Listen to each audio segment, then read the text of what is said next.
시간 함께 나누실 말씀 사무엘하 6장 12절에서 19절까지 말씀입니다.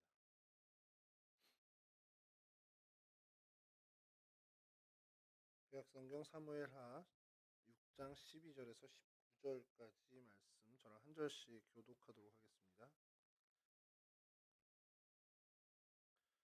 어떤 사람이 다윗 왕에게 아뢰어 이르되 여호와께서 하나님의 궤로 말미암아 오베데돔의 집과 그의 모든 소유에 복을 주셨다 한지라.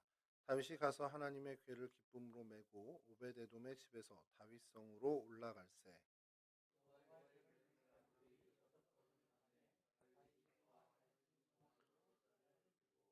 다윗이 여호와 앞에서 힘을 다하여 춤을 추는데 그때에 다윗이 배 에봇을 입었더라.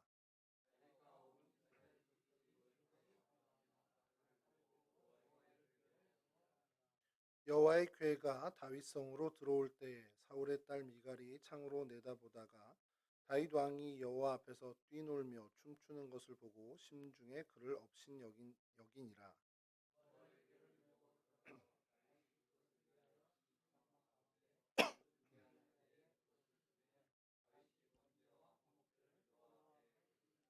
다윗이 번제와 화목제 드리기를 마치고 만군의 여호와의 이름으로 백성에게 축복하고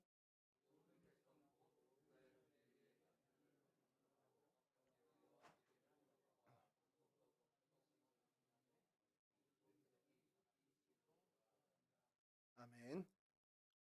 오늘 성경 장소와 사건은 다윗성입니다. 참 고민이 됐던 게 다윗성으로 해야 하는지 여부스성으로 해야 하는지 예루살렘으로 해야 하는지 시온성으로 해야 하는지 그래서 제가 머리를 썼습니다. 이번에 다윗성하고 다다음이든 언제고 예루살렘성을 한번 더 하자. 그러면 조사를 좀 덜 해도 되겠구나. 너무 힘들었어요. 제가 지금까지 한 것 중에 아마 제일 어렵지 않았나. 이제 자료를 찾는 게 제일 어려웠던 이유가 예루살렘으로 이렇게 맞춰서 하면은 뭐 자료가 넘치잖아요. 예루살렘은 뭐 성지순례 다녀오신 분들도 많고 뭐 블로그도 뭐 자료들이 넘쳐나는데 다윗성이라고 좀 한정을 지으면 이게 고고학적 자료들도 많고요.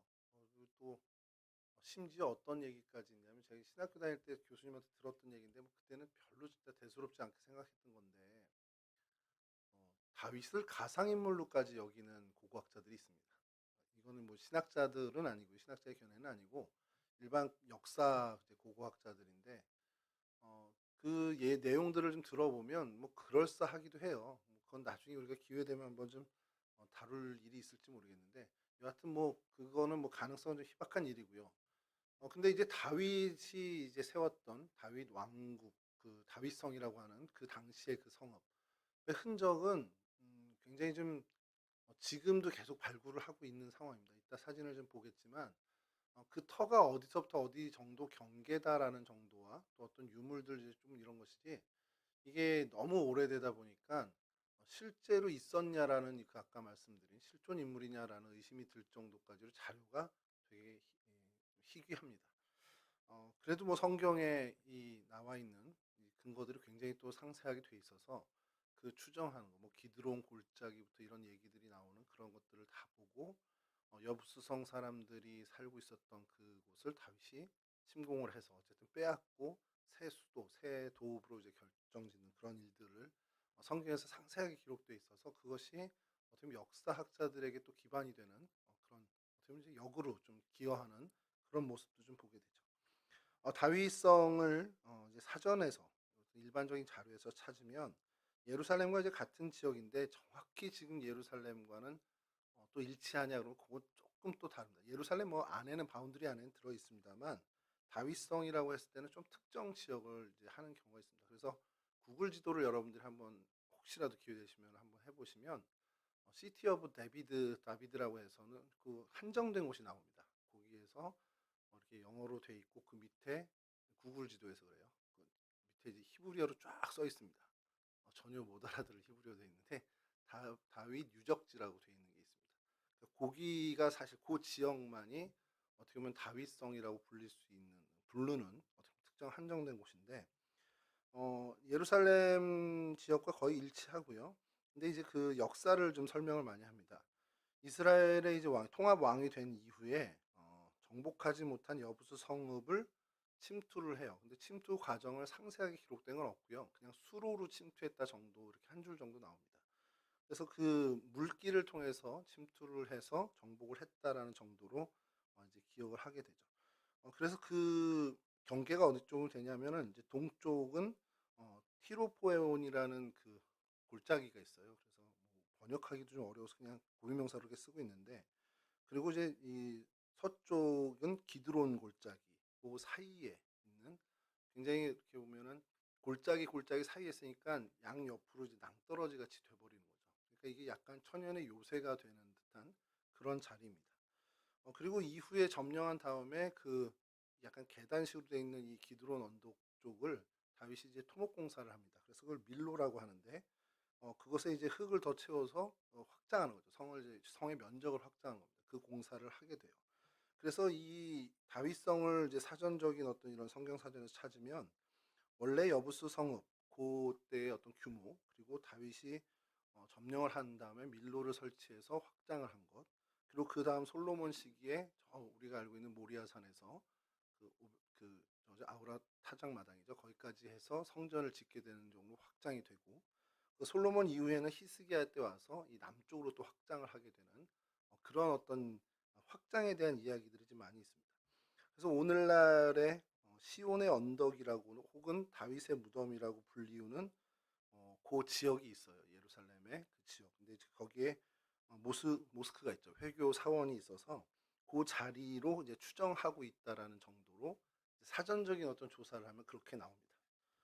그래서 요거를 야, 여기 나온 사전적인 어떤 그 거기에 나온 사진이랑 요거만 지도만 보여드리면 너무 빈약한 거예요. 그래서 일주일 내내 정말 고민 많이 하고 이제 전화까지 해서 요청을 했습니다. 그래서 지도를 일단은 좀 보시면서 자료를 저희들 한번 살펴보죠. 첫 번째 지도인데요. 이게 제가 볼 땐 되게 컸는데 이게 여러분 좀 자세히 보시면 좋을 것 같은 게, 이게 지도 내용 보지 마시고요. 그 범위를 좀 봐주세요. 당시입니다. 그러니까 다윗 시절에 그때 당시에 그 팔레스틴 지역의 구도예요. 그래서 이스라엘 왕국이라서 11개 지파가 위에 있고, 그다음에 다윗이 7년 6개월 동안 유다의 왕이 되잖아요. 그 헤브론에서 왕위를 받고서. 그래서 그 지역, 헤브론 지역을 이제 유다 지파에 원래 분배받은 지역입니다. 그리고 해안가에는 블레셋이 여전히 있었고요. 그다음에 요단강 동편, 이제 사해 건너편은 암몬과 모압과 에돔이 여전히 있었을 때입니다. 그런데 이스라엘 왕국이라고 되어 있는 저 위쪽은 11개 지파가 다 분배를 받았잖아요. 문하세 지파, 에브라임 지파, 그리고 동편에 뭐 루벤 지파까지 다 받았는데, 여호수아 당시에 이 여부스 성읍은 분배를 받지를 못합니다. 이유는 아무도 점령을 못했어요. 그리고 사사 시대를 다 지납니다. 다 지나고 왕정이 시작된 사울 왕 시절에도 이 지역은 점령을 못하죠. 그리고 그 가운데 동그라미 있잖아요. 눈동자 같이 생긴. 저기가 이제 여부수 성읍이고 예루살렘이고 다윗성인데, 그 바로 위에 기부아라고 있잖아요. 저기가 사울 왕국 때의 수도입니다. 그러니까 사울이 의지를 갖고 있었던 것 같긴 해요. 이 여부수 지역을 점령하고자 했다. 근데 여하튼 점령을 못하고 이런 상태에서 다윗이 사울을 피해서 도망다니고 뭐 하다가 헤브론에서 이제 유다 왕이 되고 7년 6개월 동안 어떻게 보면은 유다 왕국이라고 해야 되나요? 거기에 이제 왕으로 지냈죠. 그리고 난 다음에 사울이 죽고 이제 통합 왕국이 되는데, 그래서 여러분 저희가 이스라엘이 이렇게 남유다 북이스라엘로 나누기 전에 사울 왕, 그다음에 이대 왕이 다윗, 그다음에 솔로몬 왕 하고서 그 다음에 르호보암과 여로보암 때 북이스라엘과 남유다로 갈렸다, 이렇게 저희가 쉽게 생각하잖아요. 엄밀히 얘기하면 남북 왕조는 이때부터 시작된 겁니다. 남북 왕조는 사울이 왕이 돼서 이스라엘 전체 지역의 왕이기도 하지만 다윗이 어쨌든 간에 새로운 왕, 그러니까 유다의 왕으로 옹립이 돼요. 그러다 보니까 이 7년 6개월은 사실상 남북 왕조로 나뉘었던 시절입니다. 사실 그때의 지도입니다, 이게. 그래서 이 이스라엘 전체 이런 구도에 북이스라엘과 남유다의 사이에 정확히 그 사이에 뭐 이제 어떻게 보면 북쪽에서 이제 베냐민 지파의 경계가 되고 이제 남쪽이 유다의 경계가 되는데 이 여부스 땅, 이 땅이 계속 골칫거리가 된 거죠. 그래서 다윗이 이후에 통합 왕국이 된 후에 이 헤브론 남유다의 수도가 헤브론인데 이곳에서 예루살렘으로 천도를 합니다. 그러니까 이성계가 개성에서 한양으로 천도하듯이 실제로 이렇게 수도를 옮기게 된 거예요. 근데 굉장히 적절한 겁니다. 이게 왜 적절하냐면 여기 누구 어느 지파의 땅도 아니잖아요. 그러니까 사실 유다 지파 땅이다 그러면 북이스라엘의 지파들이 불편할 거예요. 아, 이 통합왕국이 됐는데 여전히 쟤는 그냥 유다에 속한 왕인가 보다 이렇게 될 수도 있는 거고요. 또 어느 북이스라엘 한 지파에 속한 땅이었다면 그 지파의 위세가 굉장히 커질 수도 있다는 겁니다. 그러니까 어느 지파에도 속하지 않았던 그런 땅이다 보니까 이게 사실은 좀 여러 면으로 유리한 수도가 되기에 적합하다라는 거죠. 어느 지파에도 속하지 않았고 그래서 중립적인 어떤 이미지를 가지고 있었기 때문에 정치적으로도 종교적으로도 굉장히 이곳이 수도가 되기에 유리했던 그런 곳이라는 겁니다. 그래서 좀 더 사진을 하나 더 보면요. 아까 말씀드린 것처럼 계속 찾으면 이게 확장에 대한 이야기만 나옵니다.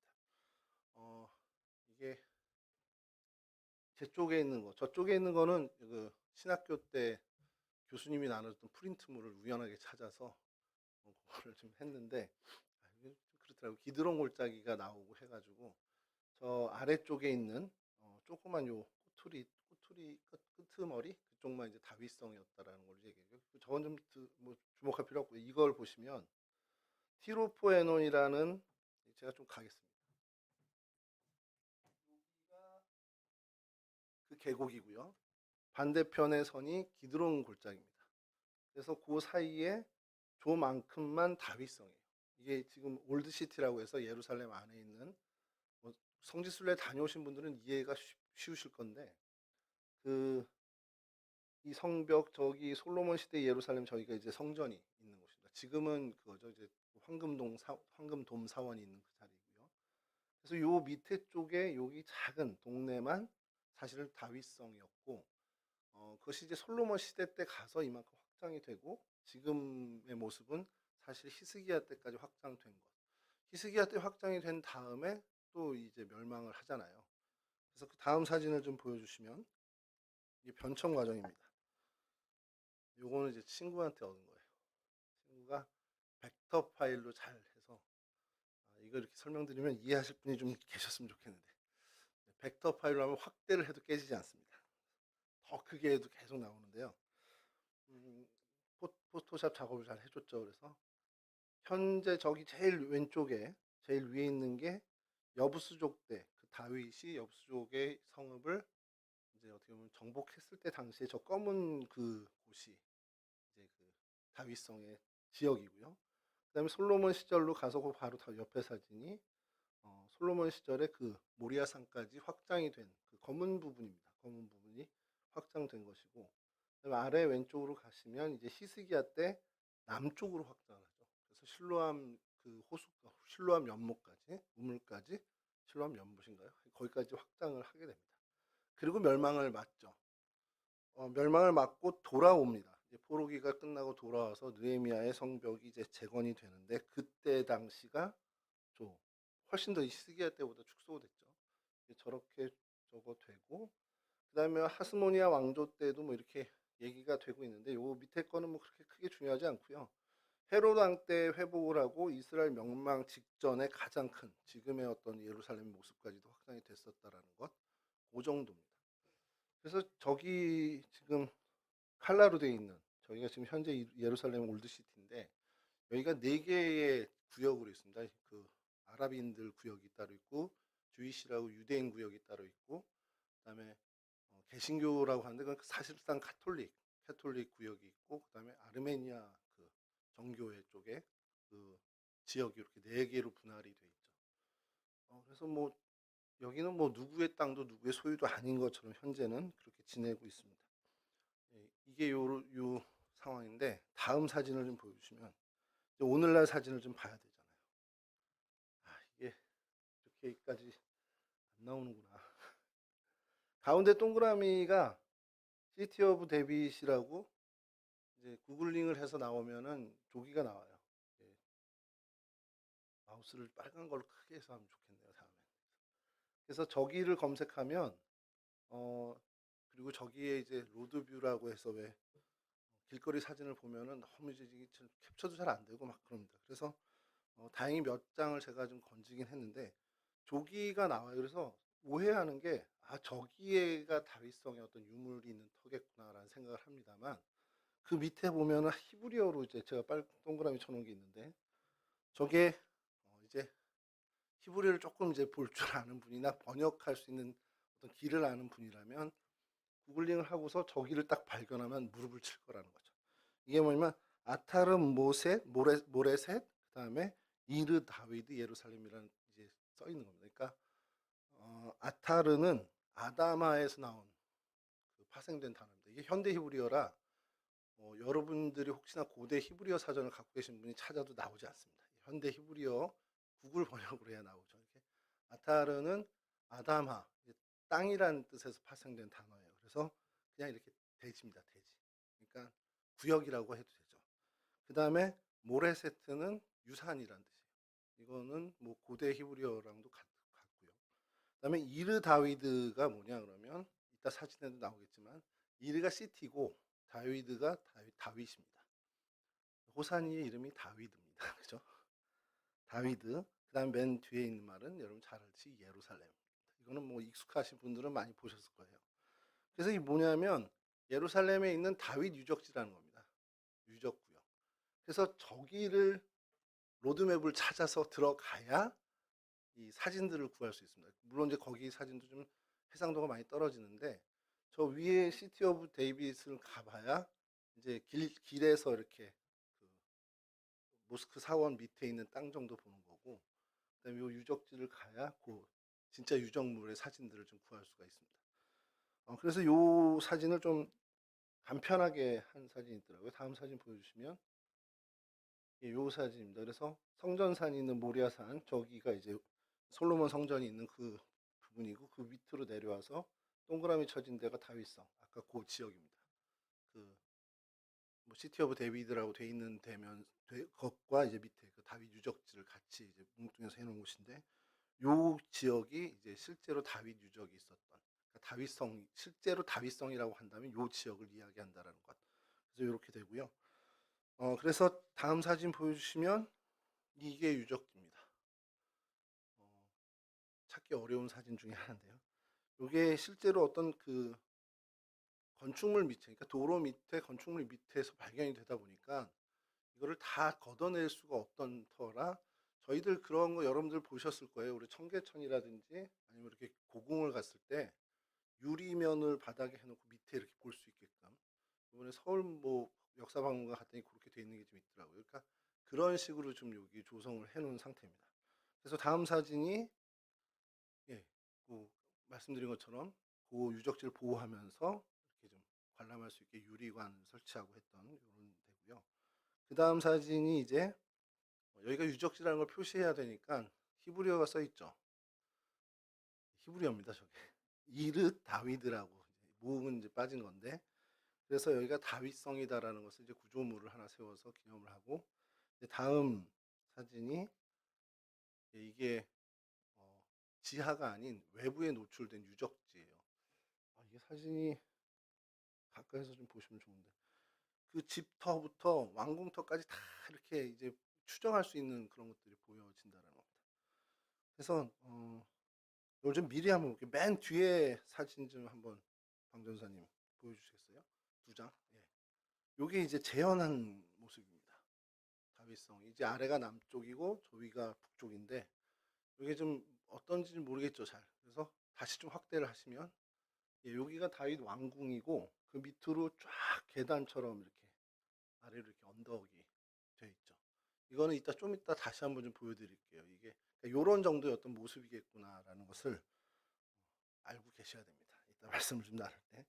네, 여러분 이렇게 어쨌든 다윗성이라는 곳이 이렇다라는 정도만 아시면 되고 나중에 성지순례 가시게 되면 한번 좀 기억하셔서 이게 그 황금돈 사원 밑에 쪽에 그 동네에 있다고 그랬지 하고 한번 물론 이제 코스에 들어갈 거예요. 이 다윗성은 코스에 들어갈 텐데. 그래서 어쨌든 이곳이 다윗성이라고 불리기도 했지만 여부수성이라고도 불렸고요. 그다음에 시온성이라고도 불렸죠. 시온성은 이제 주로 이제 문학 작품 쪽에서 좀 많이 이제 들렸던 이야기고, 그리고 예루살렘이라고도 불렸습니다. 예루살렘이라는 것이 성경에 처음 등장하는 거는 이제 살레망 멜기세덱으로 처음이라고 보는 견해가 있고요. 그냥 그것과는 다르게, 그래서 예루살렘이라고 이제 딱 등장하는 것은 이제 여호수아 10장에 예루살렘을 아도니 세덱이 첫 등장합니다. 이제 여호수아한테 멸망을 당했는데, 근데 그때 예루살렘 왕 아도니 세덱을 죽였으면 야 이거 그럼 이 땅 차지한 거 아니야라고 생각할 텐데 그것과는 좀 다릅니다. 그래서 예루살렘 왕을 어떻게 보면 처단은 했지만 요 성읍은 어떻게 보면 정복하지 못한 그런 상황으로 예루살렘이 등장을 하고요.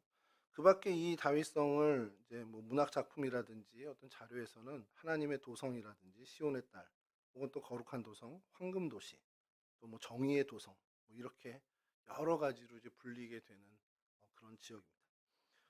유적들 같은 경우는 뭐 다른 것보다도 이제 좀 의미 있는 유적이 그 예루살렘 파괴 때 같이 이제 봉쇄되긴 했는데 여전히 흔적이 남아 있는 실로암 터널이 있고, 히스기야 터널이 이렇게 있다고 합니다. 그러니까 수로죠. 그러니까 수로 공사를, 그러니까 치수를 할 수밖에 없는 게 여기가 농업도 잘 안 되는 땅이고, 요 지역이 뭔가를 할 수 있는 게 별로 없는데 이제 군사적으로는 요새화가 될 수 있는 자리다 보니까 어떤 수도로는 삼고 싶고, 근데 거기서 거주를 해야 하다 보니까 어쨌든 간에 물이 필요하잖아요. 물과 하수가 분리돼야 되니까. 그래서 어떤 치수 부분에 있어서 굉장히 공을 들이는 것들이 이그 유적에서 많이 드러난다는 겁니다. 여러분, 인구가 늘어나기 위해서 가장 필수적인 두 가지가 상수도와 하수도입니다. 이게 왜 그러냐면요. 이게 상수도는 당연히 이제 뭐 알 텐데, 하수도가 잘 정비되면 될수록 그 인구가 늘어나게 되는 게, 당시 이제 이때 시대도 그렇고 오늘날도 마찬가지겠지만 이 사람이 모이는 것과 모이지 못하는 것의 가장 큰 걸림돌이 전염병이었어요. 중세 시대까지도. 그러니까 전염병이 돌면 인구가 주는 겁니다. 근데 이제 전염병의 가장 큰 원흉이 되는 것이 이제 하수 시설이라는 거죠. 그래서 하수 시설이 잘 깔끔하게 갖춰지는 그곳은 대도시로 발전을 해왔고, 하수 시설을 정비하지 못했던 그런 경우에 대도시로 이제 진입을 못하게 되는 그런 일들이 역사 속에 많이 있다는 겁니다. 그래서 이 예루살렘 같은 경우는 2천 명 이상이 모였던 이 다윗성 때 2천 명 이상이 살았던 것으로 추정을 하기도 해요. 그러니까 그만큼 어떤 수로나 이런 치수에 있어서 어쨌든 좀 신경을 많이 썼다라는 것을 이 유적들에서 이제 찾아보게 된다는 겁니다. 자, 이런 도시에서 있었던 일을 좀 오늘 말씀을 나누려고 합니다. 먼저는 이제 다윗이 왕이 돼서 이 여부수 족속을 몰아내고 이 시온 다윗성이죠. 그러니까 원래 이름은 여부성인데 여부스성을 차지하고, 그래서 거기를 다윗성으로 명명하면서 통합 이스라엘의 수도로 삼게 되는 그런 과정들을 좀 보면서 우리가 좀 얻을 교훈이 좀 있지 않나라는 생각을 좀 해보게 됐습니다. 사울이 죽은 다음에요. 뭐 막내들 이스보셋을 아브넬이 뭐 이제 어떻게 보면 군사 정권으로 해서 명목상 왕으로 세워놓고 막 이렇게 남북으로 나눠져 있는 그런 과정들은 좀 생략을 하고, 이스라엘의 11지파의 장로들은 고심이 시작됐습니다. 사울 왕이 죽은 다음에 야 이거 왕정을 계속 유지해 가야 되는 거야, 아니면 왕정을 포기하고 다시 사사시대처럼 우리가 부족연맹으로 돌아가야 되나, 이런 고민들이 있었다는 거예요. 그런데 이제 그 고민에 해결을 해줄 인물이 바로 다윗이었다는 겁니다. 그래서 다윗은 사울의 계보 어떤 혈통이 아니잖아요. 그러니까 이 11지파 장로들이 볼 때는 사울 왕의 계보를 잇는 건 분명히 아니라는 겁니다. 근데 이미 남쪽 왕국의 남왕조의 왕이 돼 있는 상태였고요. 그러니까 이제 11이 지파의 장로들이 회의하고 고민하고 막 정말 장고의 세월을 보냈겠죠. 그래서 결론을 내린 것이 사무엘하 5장 1절에서 3절 말씀입니다. 이스라엘 모든 지파가 헤브론에 이르러 다윗에게 나와 이르되 보소서 우리는 왕의 한 고륙이니이다.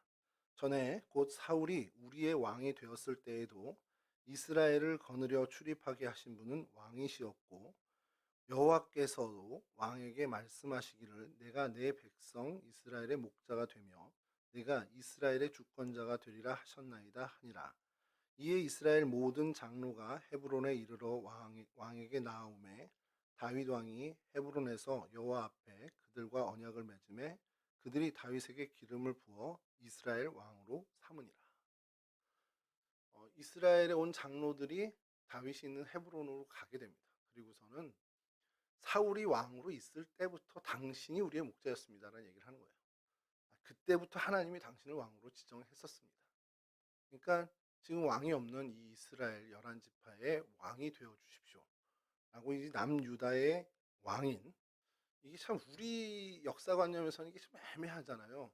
아니 이 왕이 어떻게 저 왕이 되고 또 이렇게 돼. 근데 유럽이나 이런 서구 쪽에서는 이게 이제 굉장히 흔한 일입니다. 각 봉건제에서는 각 영주들이 다 왕이었거든요. 그러니까 이 지역과 이 지역이 합쳐지면서 이제 하나의 왕이 돼요. 그러니까 사울 왕이 처음에 사무엘에 의해서 왕정이 시작되는 왕이 됐을 때는 이 이스라엘 12지파의 왕이 된 거죠. 물론 이제 지파마다 좀 뭐 적극 가담하냐 덜 가담하냐 정도가 있었겠지만, 근데 그때도 유다는 지파가 여전히 컸고 그러다 보니까 적극 가담하지는 않았던 것으로 보입니다만, 여하튼 어쨌든 그 통일 왕국의 왕이었단 말이에요.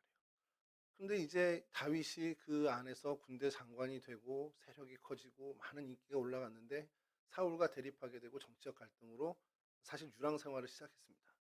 그러다 보니 유다 사람들이 생각할 때, 유다 지파 사람들이 생각할 때, 야, 우리 유다 지파 출신의 최고의 인물인데 어떻게 저렇게 몰락을 하지라는 생각을 했었을 거고, 많은 사람들이 다윗을 따르게 되죠. 400명 이상이 오게 되잖아요. 그러다 보니까 이제 사울 왕의 어떤 모습에 실망을 하고 한 사람들이 이제 유다에서 결정을 한 거죠. 헤브론에 모여서 다윗에게 기름을 붓고 우리의 왕으로 독립하면서 사실은 분립을, 그러니까 이 지파 안에서 지파 동맹에서 분립을 완전히 선언을 하게 되는 겁니다. 사실 그때부터 남북조 왕국이 이제 남북 왕국 시대가 된 건데, 북이스라엘의 사울 왕이 전사를 하면서 왕이 없어진 상태죠. 그 혈육도 다 어떻게 세자였던, 우리로 치면 세자였던 요나단도 죽게 되고요. 이스보셋도 아브넬의 어떤 그 정치적 술수로 인해서 하다가 뭐 좀 죽게 되는데, 그런 상황에서 왕이 없어지다 보니까 어차피 우리가 이렇게 왕정을 시작한 거 다시 왕정을 포기할 수도 없고, 이대로 가다간 이 주변의 다른 외세에 어떻게 먹힐 터이니 다윗이 그래도 우리의 고류가 아니냐, 같은 우리가 한 뿌리 아니냐라고 해서 이스라엘 장로들이 다윗에게 가서 마침 항복 선언과 같은 모습으로 이 나라를 다윗에게 바치는 것 같은 모양이 되어버립니다. 자, 그때가 이제 다윗 왕이 이제 어떻게 보면 이제 통일, 진짜 통합 왕이 되는, 통일 왕국이 되는 왕이 되는 거죠. 자, 이제 왕이 명실상부한 진짜 이스라엘 전체의 통합 이스라엘의 왕이 되었습니다. 자, 통합 이스라엘의 왕이 되었을 때 그가 했던 것이 첫 번째가 바로 이 여부수를 점령하는 거죠. 사무엘하 5장 6절에서 10절인데요. 왕과 그의 부하들이 예루살렘으로 가서 그 땅 주민 여부수 사람을 치려하매 그 사람들이 다윗에게 이르되 내가 결코 이리로 들어오지 못하리라. 맹인과 다리 저는 자라도 너를 물리치리라 하니 그들 생각에는 다윗이 이리로 들어오지 못하리라 함이나 다윗이 시온 산성을 빼앗았으니 이는 다윗성이더라. 그날에 다윗이 이르기를 누구든지 여부수 사람을 치거든 물 깃는 대로 올라가서 다윗의 마음에 미워하는 다리 저는 사람과 맹인을 치라 하였으므로 속담이 되어 이르기를 맹인과 다리 저는 사람은 집에 들어오지 못하리라 하더라. 다윗이 그 산성에 살면서 다윗성이라 이름하고 다윗이 밀로에서부터 안으로 성을 둘러 쌓으니라. 만군의 하나님 여호와께서 함께 계시니 다윗이 점점 강성하여 가니라. 예, 통합 왕이 돼서 첫 번째 한 것이 이스라엘 전체 민족의 수건 사업일 수도 있는 이 여부수족을 몰아내게 됩니다. 근데 이 여부수 사람들의 이 태도가 얼마나 거만했냐면, 야, 맹인도 다리 저는 사람도 너 같은 거 다 이길 수 있어. 그러니까 그만큼 견고한 요새라고 생각을 한 거예요. 근데 사실상 그랬고요. 그래서 지금까지도 밀어내지 못하고 있었던 겁니다. 근데 다윗이 여기 8절에 물 깃는 대로 올라가서 여부수족을 치라고 얘기를 하는데, 이게 사실은 유일무이한 근거입니다. 야, 여부성을 이렇게 점령했구나 하는 역사학자들이 근거로 제시하는 유일한 것인데, 물 깃는 수로가 있었다는 거예요. 이제 수직갱으로 해서 이렇게 어떻게 보면 저 밑에 우물 깃듯이 이런 갱이 있는데 그곳으로 그 벽을 타고 올라가서 침입을 해서 여부족을 점령했다라는 것이 이제 역사학자들의 공통된 이야기입니다. 그러니까 굉장히 지혜로운 거죠. 삼국지를 보면서 가끔씩 그런 군사 전략을 저희가 보잖아요. 그것처럼 그에 못지않은 굉장히 대단한 군사 전략을 좀 보게 됩니다. 정말 어떻게 보면 전략적으로 어떻게 보면 하나님이 원하시는 일일 수 있는 이 여부수족을 몰아내는 일에 다윗이 왕이 된 첫 번째 행보를 걷게 된다라는 것이죠. 근데 이것이 하나님이 기뻐하신 거였던 건 맞는 것 같아요. 오늘 10절을 보니까 만군의 하나님 여호와께서 함께 하시니 다윗이 점점 강성하여 가니라. 하나님이 어쨌든 다윗과 함께해서 다윗이 점점 더 강성해지는 모습을 성경에선 이야기합니다. 이 난공불락인 성인 여부수성을 정복하고 그래서 그 이름을 어떻게 보면 다윗성이라고 이름을 명명짓죠. 원래 이 지역이 사실은 여러 명칭으로 아까 말씀드린 것처럼 불려졌는데 그 다윗성이라고 하는 이 부분에 시온성이라는 이름이 있었잖아요. 그래서 그 시온성의 이름이 뭔가 봤더니 그 구릉 지대 이름이 시온구릉이라는 그 지역이 있습니다. 그래서 그 시온산이라고도 부르고 시온구릉이라고도 불렸던, 그러니까 이게 산지라는 거죠. 그러니까 산지처럼 이렇게 돼 있었고 그래서 난공불락의 요새처럼 돼 있었다라는 거. 근데 그것을 다윗이 굉장히 지혜롭게 어떻게 보면 점령을 하고 그런 다음에 행했던 일이 이름을 바꿉니다. 다윗성으로 이름을 바꾸죠.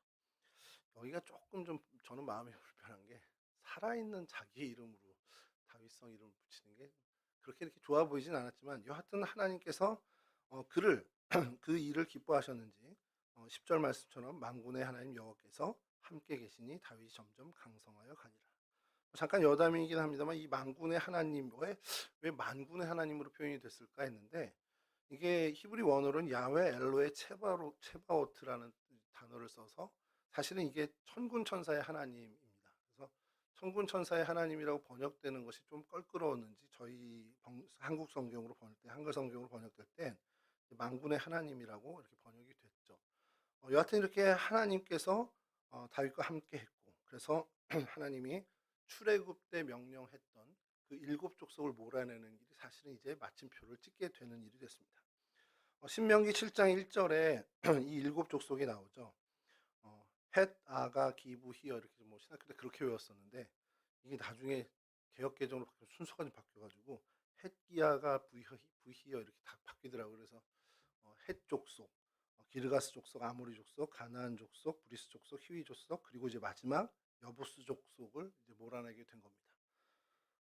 이 일을 이게 여부스 족속을 몰아내는 것을 이 출애굽 시절 이제 어떻게 보면 여호수아 시절에 하나님의 명령으로 있다 보니까 그런 생각이 드는 거예요. 하나님이 이스라엘 민족에게 왜 이 일곱 족속을 어떻게 보면 멸절시키는? 근데 하나님께서 처음에 얘기할 때는 평화를 선언하라고 얘기를 해요. 그 땅을 이제 치러 들어갈 때 평화를 선언하고 그것이 안 받아들여지면 이제 전투를 하라는데 그 중에서 이 일곱 족속을 특별히 하나님이 지칭하면서 이들은 그냥 다 멸절하라고 얘기를 합니다. 그러니까 남겨두지 말라는 거죠. 그래서 어떻게 보면은 그게 굉장히 하나님이 좀 너무 살벌한 이제 명령을 하신 거 아닌가라는 생각을 하는데 그러면서 이제 하나님의 그 편에서 왜 그런 명령을 하셨을까를 좀 묵상을 하게 됩니다. 그럼 뭐 보통의 이제 성경학자들도 다 동의하는 얘기지만 하나님의 우려는 딱 이거였어요. 이스라엘 민족이 가나안 땅에서 이제 거주하게 될 때 이 가나안 원주민과 함께 이 일곱 족속과 함께 지내게 된다면 그들이 섬기는 우상, 분명히 그 우상을 섬길 거고 그렇게 하나님 야훼 신앙이 타락될 것이라는 거죠. 그러니까 그들과 완전한 관계 단절을 원하셨던 것으로 이 명령을 이제 우리가 이해를 해야 한다라는 겁니다. 근데 그 하나님의 우려가 정말 예상대로 적중이 됐죠. 하나님의 우려대로 적중이 됐는데 우리가 뭐 사사기 내용 전체를 다 알지만 결국엔 이 가나안 땅에 원래 있던 원주민들의 영향 하에서 이스라엘 민족이 우상을 섬기는 하나님 안에서 그 신앙이 타락되는 모습을 계속해서 반복을 합니다. 하나님 앞에 타락하고 다시 하나님의 징벌을 받고 돌아왔다가 다시 타락하고 계속해서 이게 반복되는 일을 저희들은 잘 알고 있죠. 근데 이것이 다윗 시절뿐만 아니라 그 이후에 이스라엘의 모든 어떻게 보면 역사 속에 계속해서 반복되는 얘기고 사실 오늘 저희에게도 사실 적용되는 이야기일 수 있다라는 겁니다. 오늘날도 우리가 말씀의 정신을 지키는 하나님의 사람으로 정말 온전하게 되려면 이런 어떤 관계 단절이 필요하다는 것이죠. 뭐 일곱 부족이라고 상징될 수 있는 어떻게 보면 세상의 가치관들 그것과 결별할 수 있는 용기가 우리 가운데 있어야 한다라는 겁니다. 예수님께서 말씀하신 많은 이야기들 중에 뭐 이제 악한 것들 뭐 이런 것들이 많아요. 뭐 악한 생각, 살인, 간음, 음란, 도적질, 거짓 증거 뭐 이런 것들 되게 많이 나옵니다. 뭐 사도 바울도 로마서 1 장의 죄의 목록, 뭐 갈라디아서 5 장의 뭐 육체의 열매라고 해서 막 나오죠. 뭐 불의, 추악, 탐욕, 악의, 뭐 사기, 악독, 교만, 자랑 뭐 이런 것들이 많이 나옵니다. 갈라디아서 5 장에는 뭐 우상술 숭배부터 해서 주술, 원수 맺는 것, 분쟁, 분냄, 당짓는 것, 이단, 술 취한, 방탕함 쫙 등장을 하죠. 어, 이 모든 것들을 다 상징하는 것이 사실 일곱 부족이라고 얘기하는 어쨌든 간에 세상의 가치관, 세상의 방식, 그러니까 세상 사람들이 추구하는 그 목표라고 할 수 있다는 겁니다. 다윗이 여부수를 정복해서 여부수를 쫓아낸 것은 역사적인 사건으로 어쨌든 역사적인 팩트니까 그것을 저희가 바라보는 데서 해석도 필요하지만 이것을 좀 우리가 신앙적으로 좀 신앙적인 관점에서 볼 때는 정말 지루한 싸움이었잖아요. 사사기 400년을 지나면 다윗왕 그 오랜 시간 동안에 지키지 못한 하나님 명령이지만 어쨌든 끝끝내 나가서 지켜내는 모습으로 우리가 좀 바라봐야 한다라는 겁니다. 우리가 하나님의 뜻을 이루어내는 삶을 살아야 되는데 이게 정말 매일매일 성공하면 얼마나 좋겠습니까만 하나님이 내 인생에 품으신 그 뜻을 우리가 정말 잘 해내지 못하고 여전히 우리 마음 한구석에 불편함을 갖는 것이 있을 거라는 겁니다. 근데 이게 시간이 지나니까 이제 그냥 포기하고 살래 라고 하고 그냥 어떻게 보면은 오랜 친구처럼 그냥 더불어서 같이 가는 경우도 있습니다.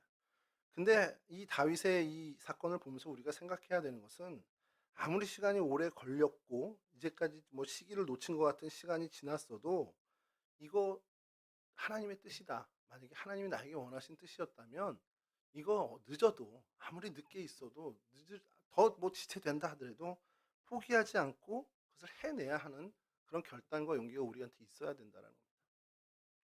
하나님께서 우리 각자에게 원하시는 그 뜻을 하나님 역시도 참고 계시고 오래도록 기다리고 계시다는 것. 그렇게 그 기다림의 눈으로 우리를 바라보고 계시다는 사실을 우리가 좀 깨달아야 된다는 것이죠. 이스라엘 민족을 향해서 하나님이 그토록 오래 기다렸더니 결국 다윗이 그 하나님의 뜻을 이루어 드렸다라는 겁니다. 우리 안에 있는 여부수족, 좀 너무 비약일 수 있지만 어떤 세상의 가치관이라고 할 수 있는 어떻게 보면 우리가 하나님에 대한 사랑과 하나님에 대한 생각들을 놓치게 할 수 있는 그 덫들이 될 수 있는 것들을 우리가 제거하는 데 힘써야 되고요. 하나님이 우리에게 원하시는 뜻이 있다면 그것을 내가 끝까지 언제고라도 난 이것을 완수할 거야라는 그 결단과 의지가 우리 가운데 있어야 한다는 겁니다. 죄성은 계속해서 우리를 끝까지 발목 잡을 겁니다. 우리를 계속해서 어떻게 보면은 물고 늘어질 겁니다. 엽수족이 그 오랜 시간 동안 이스라엘 민족 가운데서 정말 그 자리에서 끝까지 어떻게 보면은 그 붙들고 늘어졌던 것처럼 우리 안에도 그런 어떤 죄성이 우리를 괴롭히고 우리를 방해하는 그런 걸림돌이 되는 일들이 분명히 있을 거예요. 그래도 우리가 포기하지 않고 하나님의 뜻대로 정말 살기 위해서 그것을 물리치고 제하는 데 최선을 다하는 삶의 모습을 가져야 한다는 것이죠. 뭐 몇 가지 얘기겠지만 여부수라는 뜻이 짓밟다라는 뜻입니다.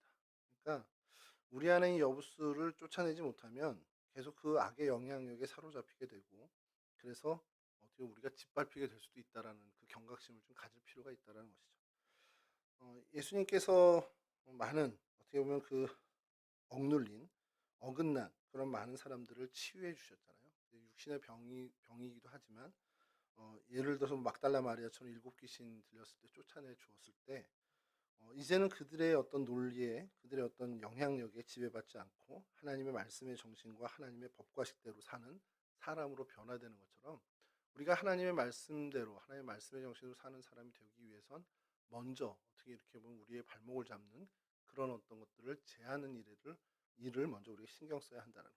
그리고 하나님의 뜻이거든 우리가 정말 시간이 얼마 걸리든 간에 끝까지 나는 이것을 완수하겠다는 그 결단이 우리 안에 있어야 한다는 겁니다. 사실 이것이 굉장히 중요한 포인트죠.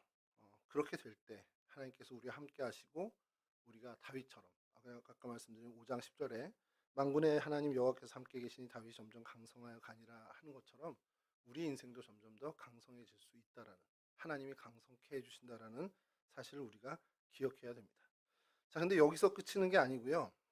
다윗이 이렇게 강성해졌을 때, 그래서 그 이후의 일들이 성경에서 계속 소개가 되는데, 두로와 왕 히람이 다윗 왕궁을 짓는데 도움을 줍니다. 뭐 이런 어떤 다윗의 명성이 이제 올라갔다라는 것을 상징으로 보여주는 거고, 다윗의 후손들이 그 다음에 소개가 되는데, 그 다음에 악의 영향이 한 번 더 있습니다. 블레셋이 침공해 오죠. 그 블레셋이 침공해 오는 것을 다윗이 보기 좋게 격파합니다. 그래서 정말 이제 힘이 이 정도로 강력해졌다라는 것을 만천하에 드러내는 사건이 돼버리죠. 그리고 나서는 진짜 태평성대를 맞이하게 됐습니다. 그리고 이 평화의 시기를 맞이한 다윗, 그러니까 정말 이제 통일왕국의 왕이 됐고, 그래서 여러 명성들이 높여지고 블레셋을 처단하면서 명실상부하게 그 지역 전체에 하나님이 이렇게 다윗과 함께한다는 것을 드러냈단 말이에요. 그러자 다윗이 제일 먼저 했던 일이 뭔지 아십니까? 그게 오늘 본문입니다. 법궤를 다윗의 장막으로 옮겨오는 일이었습니다. 물론 뭐 베레스우사 사건도 잠깐 있었지만, 뭐 그거는 이제 베레스우사와 이제 그 우리에게 교훈을 주시는 이야기고, 여하튼 다윗이 제일 처음에 소망했던 일, 그거 있잖아요. 자기가 어떤 태평성대를 이루고 뭔가 업적을 딱 이제 했을 때 제일 먼저 해야 되는 것은 평소의 생각을 이루어내는 것인데, 그게 바로 여호와의 법궤를 옮겨오는 것입니다. 그래서 다윗의 장막을 세워서 그 안에 모시고 정말 24시간 찬양하고 기도하는 그러한 일들을 행하게 되죠. 나라가 점점 더 강해지고 영토가 넓어지고 전쟁의 승리로 전리품들도 정말 많이 얻어져서 부강해졌습니다. 그리고 영적으로도 이제 풍성해지는 길을 걷게 되죠. 이제 이 영이, 하나님의 영이 어떻게 보면 다윗을 정말 어떻게 보면 다윗에게 임하고, 그래서 하나님의 영이 이끌어주는 삶을 다윗은 살게 됩니다. 그래서 점점 더 강성해지고 지경이 넓어지고 많은 물질이 풍요해졌다. 이게 사실은 성경의 결론이 아니고요.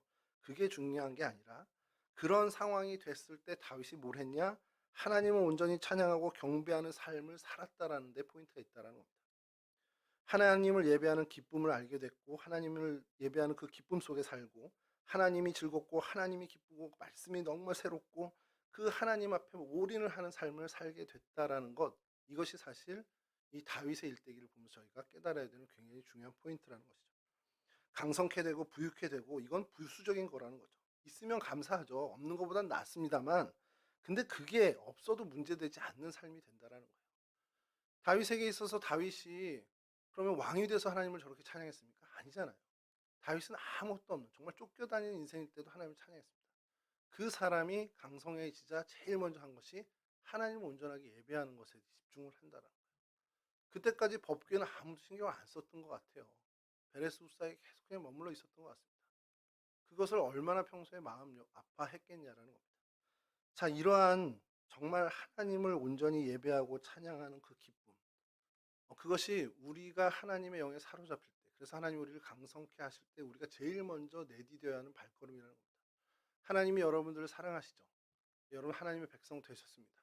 그래서 하나님이 이제껏 여러분들을 이끌어 주시고 여러분들의 삶을 한 걸음 한 걸음 보호해 주시며 이 자리까지 오셨습니다. 그렇게 성경적 표현대로 강성케 하셨으면, 이제 우리가 해야 되는 것은 단 하나입니다. 하나님을 예배하고 하나님을 기뻐하고 하나님을 즐거워하고 하나님을 높이는 일에 주력해야 한다는 거죠. 사실 다윗은 이 부분에 있어서 성공한 사람이었다는 겁니다. 자, 근데 여기서 그럼 딱 마침표를 찍으면 좋은데 2부로 좀 넘길 필요가 있을 수도 있는 것 같은데, 이런 진명교사의 모습을 발견하기도 하지만 안타까운 반면교사의 모습도 있죠. 요거는 제가 예루살렘을 다음에 할 때 좀 이야기를 하도록 하겠습니다. 오늘 시간이 이렇게 돼서 정 장로님의 표정이 점점 안 좋아지니까 다음에 성경적 장소 예루살렘을 할 때 요 부분에 대해서, 아까 그 마지막 보여준 사진 있잖아요. 다윗성이 이렇게 높여져 있고, 그거만 잠깐 설명해 드리고 끝내겠습니다. 그 바세바 사건의 배경이, 이게 참 성경의 아이러니긴 하지만 다윗성을 그렇게 지어놓기 때문에 사실 그게 보이는 거예요. 그냥 저희처럼 이렇게 보통의 요즘 주거 문화처럼 지으면 전혀 문제가 되지 않는데요. 왜 그렇게 지으냐? 왕이 거의 70여 명의 용병이잖아요. 우리아도 용병입니다. 햇사람이고 히타이트족이죠, 쉽게 얘기해서. 감시를 해야 되는 거예요, 이 용병들을.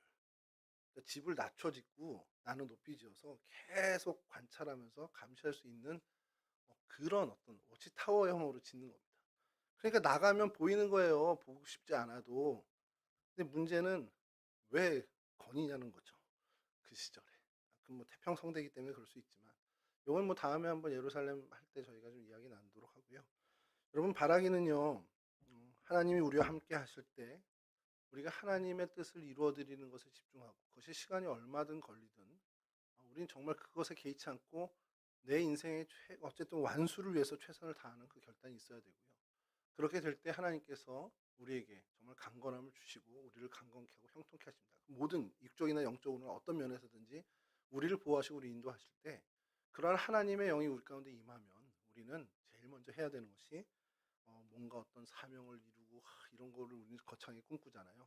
근데 그것의 모든 것에 앞서서 예배자로서 서야 된다는 겁니다. 하나님을 예배하는 말씀이 내 장막으로 들어와서 내가 늘 그 말씀의 그 법궤 말씀과 정말 더불어 함께하는 그 삶에 정말 집중하는 것, 하나님을 예배하는 데 최선을 다하는 것으로 하나님께 영광을 돌리는 삶을 살아야 한다는 것을 우리가 다윗을 통해서 깨달는 귀한 은혜를 누렸으면 좋겠습니다. 이러한 귀한 은혜의 주인공들이 되실 수 있기를 주님의 이름으로 간절히 축원합니다.